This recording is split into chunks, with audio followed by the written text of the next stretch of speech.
हूं कि वो सरकार है जिस पर कोई भी सवाल उठाने से डरता है। एक मर्द का बच्चा है राहुल गांधी, जो गरेबान पकड़ के मोदी का हिला देता है। ये एक ऐसा नेता है राहुल गांधी कि जो सीधे से मोदी के गरेबान को पकड़ करके झंझोड़ देता है और प्रभावित होकर के धोखा देने वाली चाय पिलाई जा रही है। उसी तरह से धोखा देने वाली राजनीतिक घुट्टी और जुमलेबाजी हिंदुस्तान को पिलाई जा रही है। व्यक्ति है या इन्होंने चाय ईमानदारी के साथ बेची होगी, अदरक के नाम पे बिना अदरक की पानी वाली चाय बेची होगी। टेलीप्रॉम्प्टर की गलती नहीं थी, जानबूझ के की गई थी और मोदी जी के सियासती दाव में सारे राजनीतिक दल और सोशल मीडिया के लोग फंस गए। सीमा से चीनी सैनिक उठा करके ले गए तो भारतीय सेना क्या पकौड़े तल रही थी मोदी जी के कहने पर, या ये सब तमाशा होते हुए देख रही थी?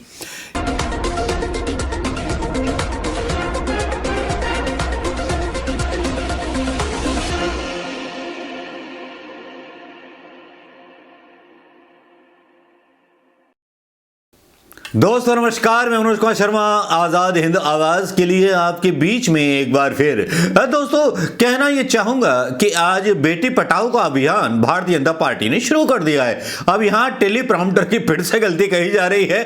अब मैं सोच नहीं पा रहा हूं कि मोदी जी बेवकूफ बनाने में माहिर हैं, लोगों को ठगने में माहिर हैं, या किस तरह के माहिर इंसान हैं।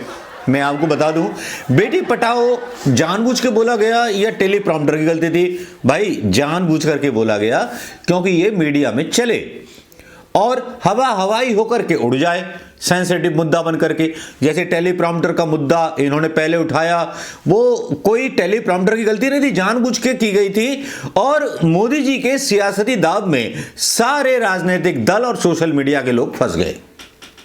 लेकिन आप पूछेंगे अगला क्वेश्चन कि ऐसा मोदी जी ने क्यों किया, ऐसा क्यों करना चाहेंगे, इतनी बेइज्जती क्यों कराना चाहेंगे? अंतर्राष्ट्रीय काम कर रहे थे, लेकिन अंतर्राष्ट्रीय काम के पीछे एक ऐसा राज था जो छुपा हुआ था, जिसके ऊपर सवाल किसी ना किसी को उठाने थे, लेकिन वो सवाल तो गायब हो गया। आज सुबह तक सवाल उठा इस बात का कि चीन ने हमारे देश की सीमा में घुस के अरुणाचल से एक लड़के को उठा कर के ले गई वहां की सेना। यह सबसे शर्मनाक बात थी, जिसके ऊपर ट्वीट्स चलने चाहिए थे, सरकार से सवाल होने चाहिए थे। लेकिन देखी ना गद्दार मीडिया जो मतलब चुप रहता है।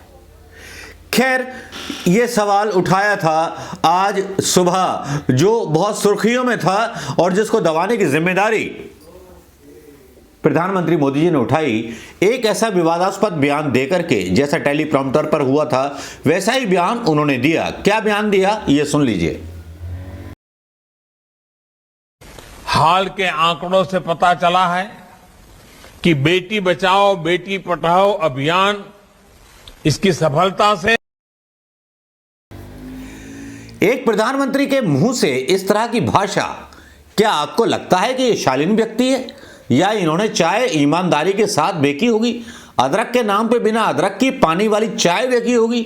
मान लेते हैं कि चाय बेची होगी, लेकिन चाय बेचने वाले जितने भी रेल में हैं, सब के सब अदरक की खुशबू के नाम पर धोखा कर देते हैं। चाय जो है आजकल के ज़माने में मोदी से प्रभावित होकर के धोखा देने वाली चाय पिलाई जा रही है। उसी तरह से धोखा देने वाली राजनीतिक घुट्टी और जुमलेबाजी हिंदुस्तान को पिलाई जा रही है। यहां असली मुद्दा क्या है जिस पर सवाल इस सरकार के गरेबान को पकड़ करके पूछे जाने चाहिए थे, जिसको पलटने के लिए बेटी पटाओ का बयान आ गया। मतलब बनाई भी तो अपनी बेटियां निशाने पर प्रधानमंत्री मोदी ने। भाई, जिसका परिवार नहीं होता उसको बेटे की इज्जत क्या पता? बेटे की इज्जत पूछनी है तो पश्चिमी उत्तर प्रदेश में जाओ, जहां मतलब पता नहीं क्या क्या हो जाता है अगर बेटियां कुछ गलत कर दें तो। सवाल यह था कि चीनी सेना के भारतीय युवक के अपहरण पर राहुल ने पीएम मोदी पर जो था निशाना साधा था। उन्होंने कहा था कि चीन सेना के कथित तौर पर अरुणाचल प्रदेश में घुसकर एक युवक के अपहरण के मामले पर कांग्रेस नेता राहुल गांधी ने पीएम मोदी की आलोचना की। ये शॉर्ट में डाल दिया गया। जिस व्यक्ति का अपहरण हुआ उसके बारे में पूरी डिटेल में यहां देना चाहूंगा। किडनैपिंग का मुद्दा सबसे पहले अरुणाचल प्रदेश के लोकसभा सांसद तपीर गागो ने उठाया। उन्होंने बताया कि अरुणाचल प्रदेश के ऊपरी सियांग जिले में सियुंगला क्षेत्र में भारतीय सीमा से चीनी सैनिक युवक को उठा करके ले गए हैं। उन्होंने केंद्र से इस मामले में मदद करने की गुहार भी लगाई। भारतीय जनता पार्टी के ही हैं। अरुणाचल प्रदेश में कथित तौर पर चीनी सेना द्वारा भारतीय युवक को बंदी बनाने का मामला तूल पकड़ता जा रहा है। कांग्रेस के नेता राहुल गांधी ने ट्वीट कर इस मुद्दे को लेकर के प्रधानमंत्री नरेंद्र मोदी को घेरा। उन्होंने निशाना साधा। राहुल ने कहा कि गणतंत्र दिवस से कुछ दिन पहले भारत के एक भाग्य विधाता का चीन ने अपहरण कर लिया है। हम मेराम तारण के परिवार के साथ हैं, उम्मीद नहीं छोड़ेंगे, हार नहीं मानेंगे। राहुल गांधी ने कहा कि पीएम की बुज़दिल चुप्पी ही उनका बयान है, उससे कोई फर्क नहीं पड़ता। ये एक ऐसा नेता है राहुल गांधी की जो सीधे से मोदी के गरेबान को पकड़ करके झंझोड़ देता है और मोदी बेटी पटाओ के नारे के पीछे छुप जाता है। कायर प्रधानमंत्री जो ठहरा। वहीं पासीघाट पश्चिम से कांग्रेस विधायक निनांग एरिंग ने कहा है कि इनके इलाके की एसपी यिंग कियांग से बात हुई है। उन्होंने घटना की पुष्टि की है। घटना बिसिंग इलाके में हुई। यहां तसांग पो नदी अरुणाचल की सीमा में प्रवेश करती है। इसे असम में ब्रह्मपुत्र के नाम से जाना जाता है। असम ब्रह्मपुत्र आप जानते होंगे, जब बाढ़ आती है तो पाट बहुत चौड़ा होता है, उस पर एक पुल भी कांग्रेस सरकार में बना था। इस मासूम की तस्वीर में यहां दिखाना चाहूंगा। मासूम सा बच्चा है जिसको अपहरण कर करके ले जाया गया मेराम तारण को। गांव ने कहा कि बेराम को 18 फरवरी को अरुणाचल प्रदेश के ऊपरी सियांग जिले में सिंगला क्षेत्र में भारतीय सीमा से चीनी सैनिक उठा करके ले गए। तो भारतीय सेना क्या पकौड़े तल रही थी मोदी जी के कहने पर, या ये सब तमाशा होते हुए देख रही थी, या मोदी जी ने वहां से सेना की तैनाती हटा दी है, या सेना उस बॉर्डर पर है ही नहीं जहां चीन हमारे यहां अंदर घुस करके आ रहा है और किसी भी गांव वाले को ले जाता है, अपहरण कर लेता है। तो भारत की सेना क्या वहां पर चूड़ियां पहन करके बैठा दी है मोदी जी ने? क्या भारत की सेना यह सब होते हुए देख रही है? देश का गौरव भारतीय सेना, जिस पर कलंक लग रहा है अब, और हो सकता है कलंक लगा भी दिया जाए, कुछ मिलिट्री ऑफिसरों के खिलाफ एक्शन भी ले लिया जाए। लेकिन ये गलती किसकी है? एक पुल बनाया जा रहा था जिसके बारे में राहुल गांधी ने ट्वीट किया था और गोदी मीडिया इस पर खामोश था। इस पर एक रिपोर्ट देख लीजिए। ये आपने सुन लिया होगा, कुछ उल्टी सीधी हरकतें आजकल सोशल मीडिया पर गोदी मीडिया के लोग करने लगे हैं। कुछ तो इतने पागल हो गए, इतने बौरा गए दीपक चौरसिया के बाद, उनको लगता है कि वो अगर नागिन डांस भी करेंगे तो बहुत ज्यादा जानदार नजर आएगा। ऐसा ही नागिन डांस एक मोदी के समर्थक पत्रकार का लेकर के आपके बीच में आया हूं। ताजा ताजा क्लैपिंग के साथ स्वागत कीजिए। ये भी आपने देख लिया होगा, लेकिन अब थोड़ा सा आपको इंटरप्ट करूंगा। लेकिन क्या इन पत्रकारों ने चीन में बनाए जा रहे पेंगोंग झील पर पुल के ऊपर सरकार के किसी मंत्री से सवाल पूछे?